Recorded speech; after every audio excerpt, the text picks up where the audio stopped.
Hello, hello! So, ayan, mag-travel kami ni Glenn ngayon. So, 8 to 9 hours yung layo dito sa amin. So, 1 p.m. na yan. Nag-half day pa kaming dalawa sa work. Sayang naman kasi, guys. So, siguro gabi na kami makakarating doon. So, ayan, guys. First time namin mag-travel ng ganito kalayo. So, let's go.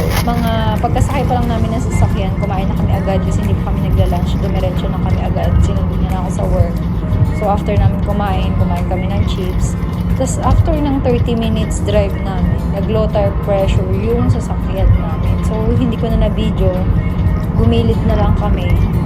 Tapos, ayun, buti na lang may dala kaming pambomba. Kasi sabi magdala daw dahil nga winter, parachute, tsaka malalayo yung lugar ng stopan dito, guys. So, buti na lang may dala kami. So, ayun guys, nakita nyo ba yan? Ayan yung bahay. So, ganyan nila dinadala yung bahay dito sa Canada. So, ayan. Kain na naman kami ulit. Nagbaon sigla ng mga pagkain namin. Tsaka nag-grocery na kami nung minsan.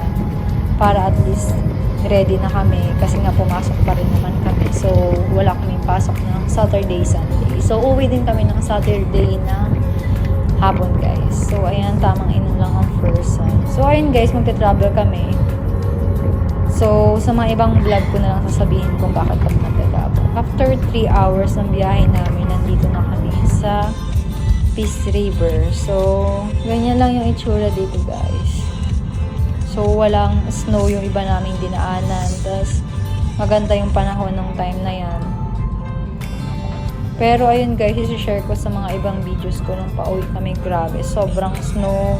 Sobrang nakakatakot. As in, nakakatakot talaga. So, kinakabahan kami parehas kasi first time namin. Tapos, pag nag-i-snow pala, pag may kasalubong ka, mag-aano yung mga snow sa likod mo, hindi mo siya makikita. So, ayan guys, yung person, kada stop namin, kada may bibilin kami, kada magpapagas, nililista ko agad para at least wala kami makalimutan or alam namin yung mga naging expenses namin, o diba? So, ayun guys, wala pa kaming tutulan doon sa pupuntahan namin. So, i-check na lang namin doon kasi nga, basta. So, i-share ko na lang sa inyo pag natapos na lahat ng videos. So, yun na guys. Thank you guys for watching. Babush!